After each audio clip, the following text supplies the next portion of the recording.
What if your sleep problem isn't bad sleep, but a mismatched system that never got adjusted for aging physiology? Most people assume poor sleep after 60 is normal, but that's a lazy conclusion. Sleep architecture changes with age, yes, but that doesn't mean fragmented nights, early waking, or shallow rest are unavoidable. The real issue is that key biological systems, circadian rhythm timing, temperature regulation, fluid balance, and neural arousal control, start drifting out of sync. The solution isn't stronger sleeping pills or random hacks. It's targeted behavioral recalibration of those systems.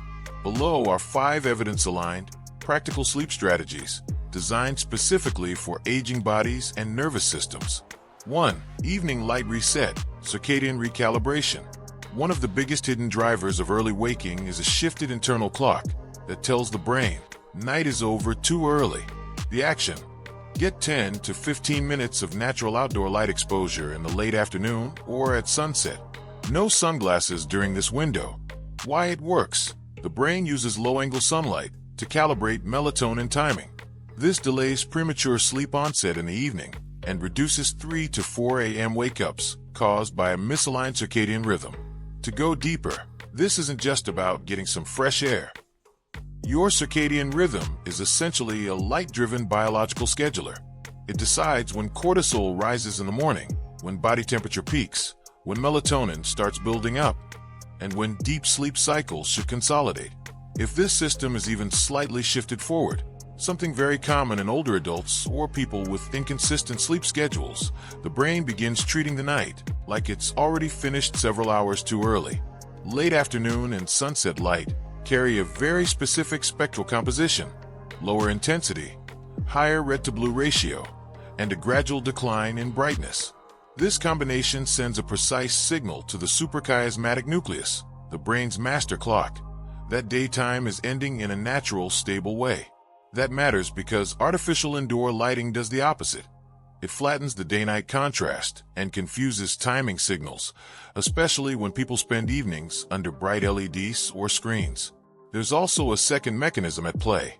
Consistent exposure to outdoor light in the latter part of the day strengthens circadian amplitude. In simpler terms, it makes your internal rhythm more decisive. Higher highs during the day, deeper lows at night. That stronger signal clarity reduces fragmented sleep because the brain is less likely to partially switch into wake mode during the night. 2. Structured fluid cutoff plan, nocturia control. Frequent nighttime bathroom trips fragment deep sleep more than most people realize. The action: front-load hydration earlier in the day. Aim to consume most fluids before mid-afternoon, then significantly reduce intake after dinner. Why it works: this reduces bladder activation during deep sleep cycles, allowing uninterrupted REM and slow-wave sleep phases to complete fully. Expanding on this, nocturia, nighttime urination, is often dismissed as a minor inconvenience, but physiologically it acts like a repeated forced system reboot during the most recovery-heavy parts of sleep. Even if you fall back asleep quickly, the architecture of sleep does not simply resume where it left off. Instead, the brain often drops back into lighter stages first, delaying or shortening deep slow-wave sleep and disrupting REM consolidation. Over time, this fragmentation accumulates into measurable fatigue, reduced cognitive sharpness, and poorer emotional regulation the next day. Hydration timing is more important than total hydration in many cases.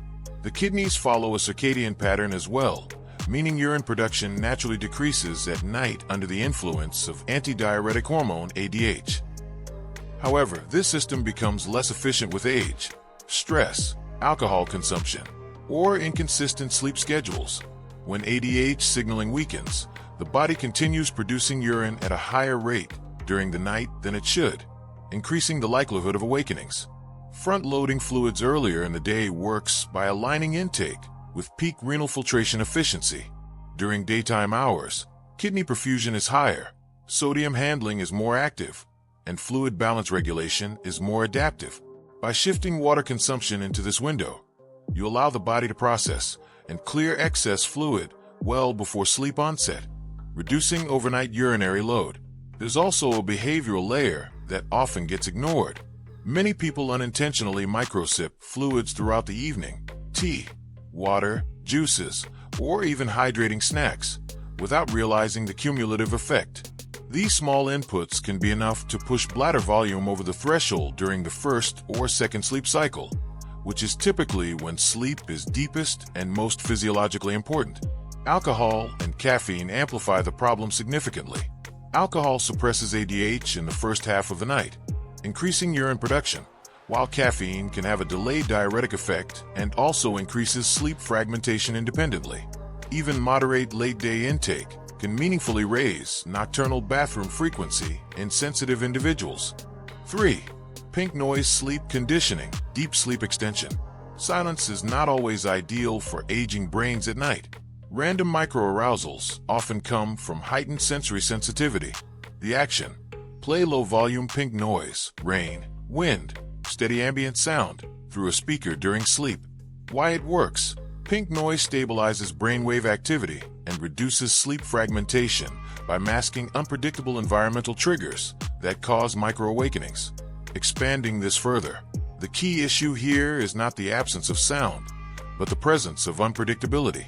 The sleeping brain is highly responsive to sudden changes in the auditory environment, even during deep sleep stages.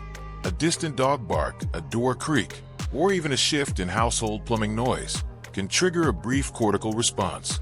In younger systems, this response is often quickly suppressed and sleep continues seamlessly.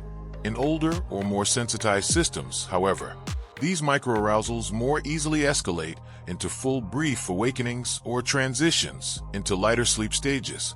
Pink noise works because it is acoustically structured in a way that mirrors many natural environments.